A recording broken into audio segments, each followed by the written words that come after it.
Hello friends, today uh, we are going to learn what is an author.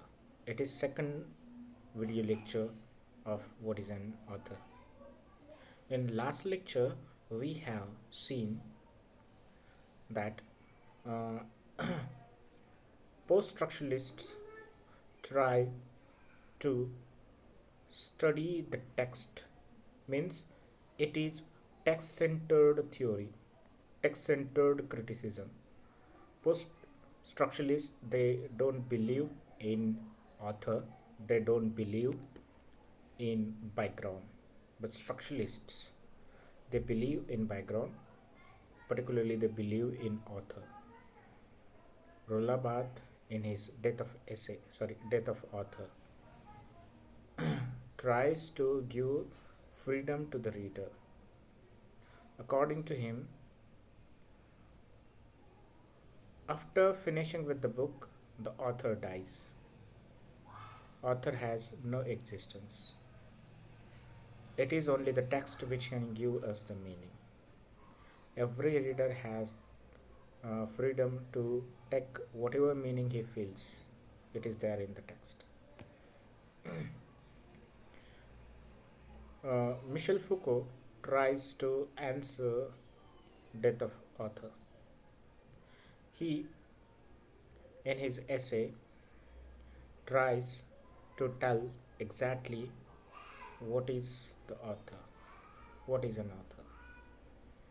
He, in the first paragraph, uh, make it clear, made it clear that author, the very person, is given importance when we attribute text to certain names. He uses a word that is individualization. In the second paragraph, we have learned what is the theme of, or what we are going to learn in the essay. Foucault discusses over here what he is going to tell to us. In the next paragraph, there was a quotation by Beckett. What does it matter who is speaking? Foucault tries to tell that today such quotations are made because there we have uh, two principles of writing. Number one, we have already studied that writing has freed itself from expression. It means today's critics have forgotten that a text is actually an expression made by an author. They try to see the text as a sign, means a book full of science systems. There he tries to play with the signs. There he tries to see signifier after signifier. Today I'm going to tell you the second principle of today's writing. You may see over here on the screen the second theme, writing's relationship with death, is even more familiar. This link supports an old tradition exemplified by the Greek epic, which was intended to perpetuate the immortality of the hero. The second theme is related to the death, the relationship with the death.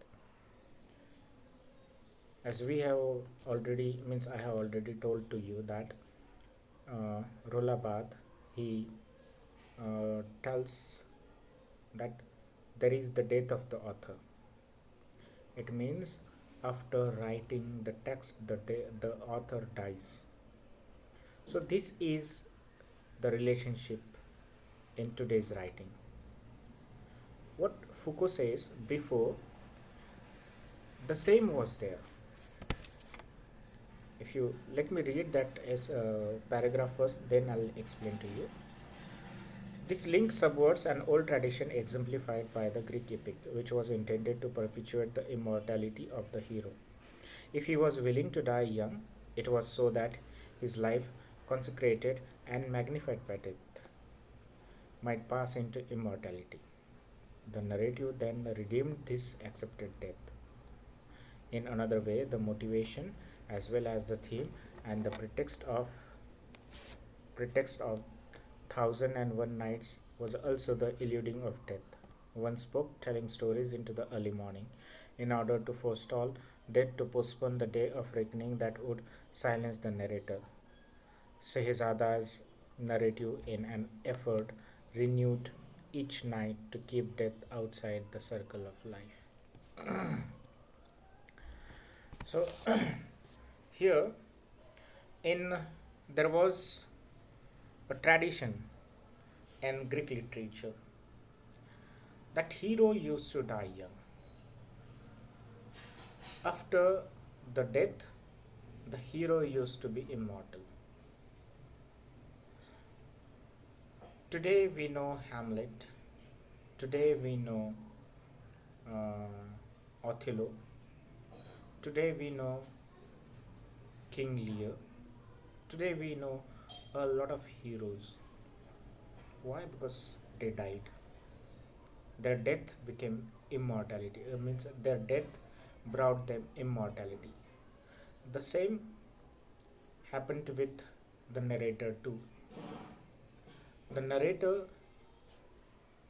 after the narration of the story of a story, they used to become immortal. He gives over here the example of the Arabian Nights. In Arabian Nights, it is a story from Arabia. It's a very famous book in which there is a Shahzada, a king, and a queen. Somebody had cursed him that he would die in the morning. Then he was told that if he keeps, then he was told that if he kept telling the story, he would not die. Then Shahzada, the king, started telling stories to his wife. Every night he used to tell a new story, and this narration gave him the life. This gave him immortality. Foucault tries to tell with this example that before, the writing used to give immortality to the writer.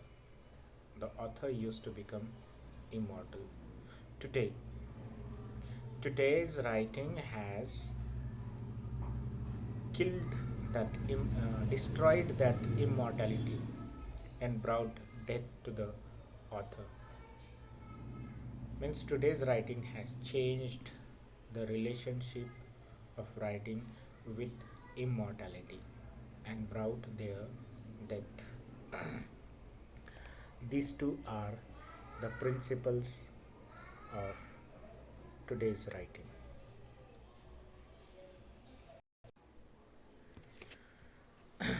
Next paragraph, seventh one.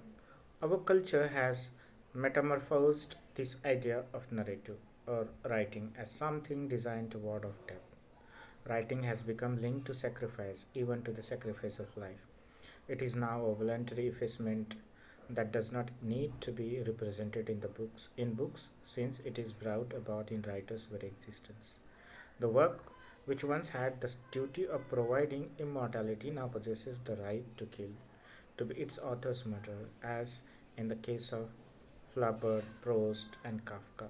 That is not all. However, this relationship between writing and death is also manifested in the effacement of the writing subject's individual characteristics. Using all the controversies that he sets up between himself and what he writes, the writing subject cancels out the signs of his particular individuality. As a result, the mark of the writer is reduced to nothing more than the singularity of his absence. He must assume the role of the dead man in the game of writing. Friends, in this paragraph, he developed the same idea. He tells that today our culture had changed the very relationship of sorry the very immortality. It has changed the very immortality. There used to be the immortality in narration, in writing. After narrating any story, the author or the narrator used to get immortality. But today's writing has changed it. Today's writing principle has destroyed that immortality. The text which used to give immortality, texts, books which used to give immortality to authors or its writer, now these books give death to the author. Today's writing means today's criticism kills the book's author. It Today's writing tries to take away the very important figure, author, from the book. Without the author, without the expression, today's criticism tries to take meaning from the texts, try to take meaning from the very game of sign system. The next para. None of this is recent.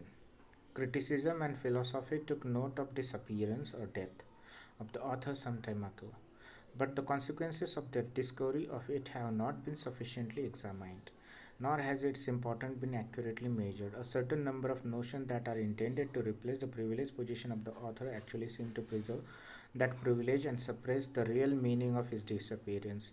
I shall examine two of these notions, both of great importance today. In this para, it is 8 number para. In this para, Foucault tries to tell us that it is not a new thing. It used to happen in past too. Several times, these two principles which we have already studied, these two principles used to be there in past too. Sometime it used to be used, sometime it used to be there, and sometime there used to be the importance to the author. Then he tells today's writing or in the past also, with certain notions, the writer's death means the writer's or the author's importance used to be reduced. These two notions, there are two notions. These two notions, with the help of these two notions, critics, post-structuralists used to take away the importance of the author. Foucault tells these two notions studied properly will tell the importance of the author. Nobody has studied these two notions thoroughly. If you deeply study them, you will find that these notions will give us the importance of the author. So the first notion which will be there in the paragraph number 9. The first is the idea of the work. Means the first notion is the idea of the work. It is a very familiar thesis that the task not to bring out work's relationship with the author, not to reconstruct through the text a thought or experience, but rather to analyze the work through its structure, its architecture, its intrinsic form, and the play of its internal relationships. At this point, however, a problem arises: what is a work? What is this curious unity which we designate as a work? Of what elements is it composed? Is it not what an author has written? Difficulties appear immediately. If an individual were not an author, would could we say that he wrote what he wrote, said, left behind in his papers, or what has been collected of his remarks could be called a work? When Said was not considered an author, what was the status of his paper? Simply rolls of paper onto which he ceaselessly uncoiled the fancies during this imprisonment? In this para, he tries to tell the first notion. What what is the first notion? The first notion is the idea of the work. Friends, today we say that means you might have heard certain words like the work of Shakespeare, the work of G.B. Shaw, or Arundhati Roy's work is the great, means Arundhati Roy has done a great work. What do you mean by this work? Means, for example, let me tell you, uh, before writing, means while writing a book, a writer tries to write something on the paper. It might be his ideas, it might be uh, certain structure of the book. So can we call the very structure which he has written on the text, sorry, on the pages of a book, can we call that a work?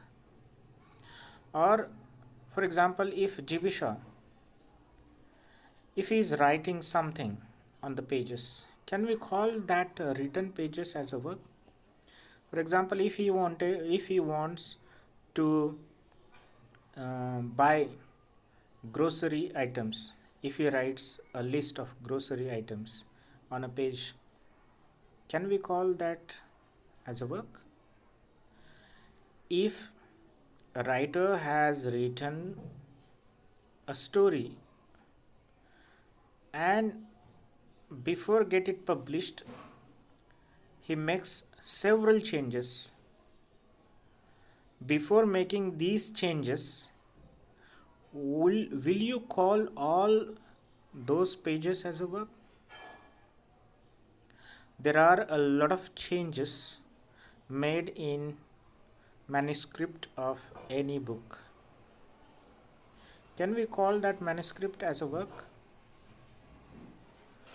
If there are certain writers, they have written several things on plain pages, they never get them published, but after their death all these uh, writings are collected, and they all these writings are published after the death of the author, means posthumously certain books are published. Can we call that a work? Socrates might have written a lot of philosophy on the pages. All the writings, all his philosophy might not have been published. Certain pages might be there left. Can we call these pages, these philosophy which was put on the pages but these did not get published, can we call that uh, work? So like these questions he is asking over there. It means that exactly we cannot tell you what is work. There is no fixed criteria of work. So here he tells this notion. I think it is getting a very long video. We should stop over here. I'll make another video, the third video of what is an author. For today, I think it is enough.